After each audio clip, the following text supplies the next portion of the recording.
Jaringan pengangkut merupakan salah satu jaringan permanen utama pada tumbuhan berpembuluh Tracheophyta yang berfungsi mengangkut air, mineral, dan hasil fotosintesis ke seluruh bagian tubuh tumbuhan. Jaringan ini terdiri atas dua komponen utama, yaitu xilem dan floem. Xilem berperan mengangkut air dan mineral dari akar ke daun, sedangkan floem bertugas mendistribusikan hasil fotosintesis seperti gula dari daun ke organ-organ lain. Susunan xilem dan floem ini membentuk berbagai tipe berkas pengangkut yang berbeda-beda, tergantung pada jenis tumbuhan dan bagian organ yang diamati.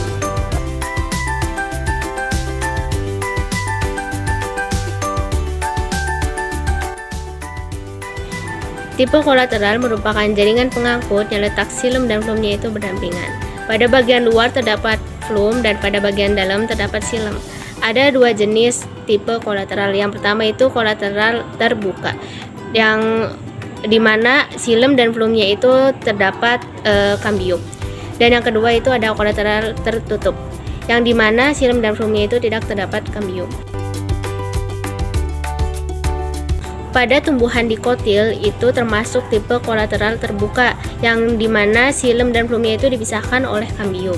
Sedangkan pada tumbuhan monokotil itu termasuk kolateral tertutup, yang dimana xilem dan floemnya tidak terdapat kambium. Pada tumbuhan dikotil ini, kambium itu untuk pertumbuhan sekunder atau pembesaran diameter batang.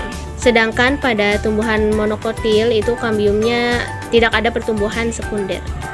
Dan maksudnya tidak ada kambiumnya, makanya tidak terjadi pertumbuhan sekunder. Pada tumbuhan dikotil, contohnya itu bunga sepatu, mangga, dan jeruk. Pada tumbuhan monokotil itu ada jagung, padi, dan kelapa.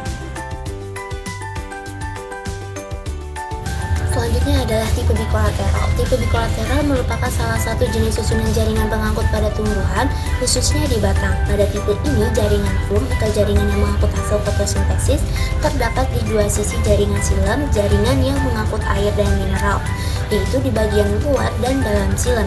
Di antara jaringan floem dan xilem ini terdapat kambium, yakni kambium luar yang berada di antara floem luar dan xilem, sedangkan kambium dalam berada di dalam xilem dan floem dalam.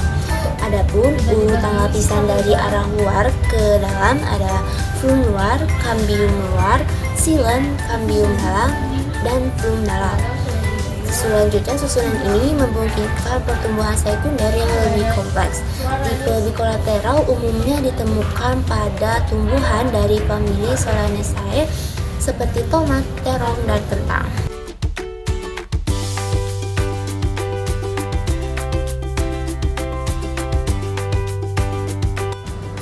Selanjutnya konsentris, yaitu dalam jaringan pengangkut tumbuhan terdapat beberapa tipe susunan xilem dan floem berdasarkan letaknya.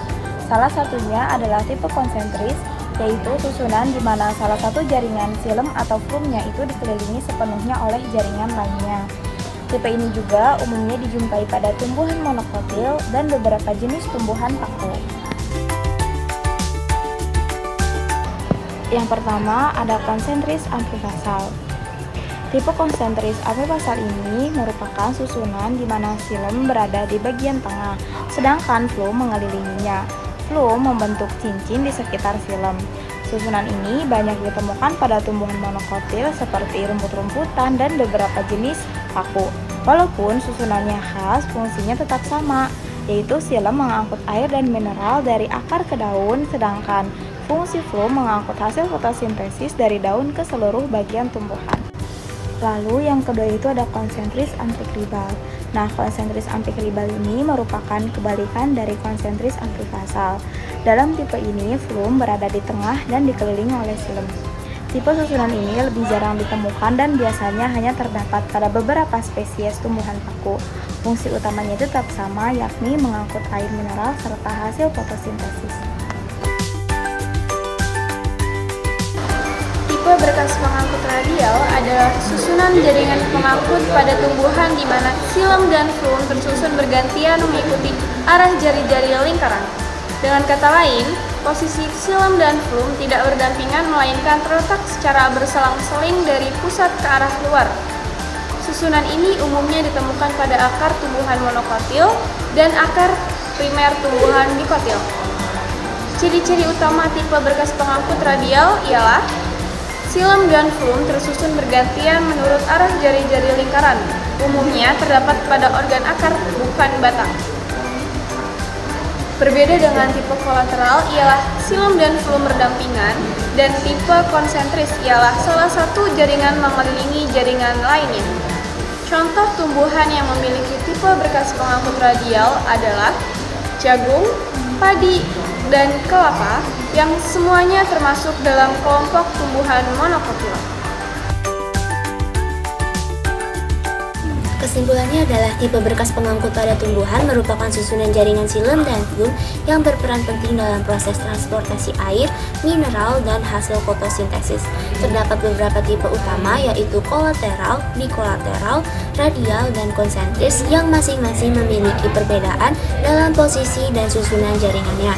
Tipe kolateral umumnya ditemukan pada batang tumbuhan dikotil, sedangkan dikolateral khas pada tumbuhan famili Solanaceae. Radial banyak ditemukan pada akar, dan tipe konsentris sering dijumpai pada tumbuhan paku dan monokotil tertentu. Pemahaman terhadap tipe-tipe ini membantu mengidentifikasi struktur tumbuhan dan memahami efisiensi sistem transportasinya.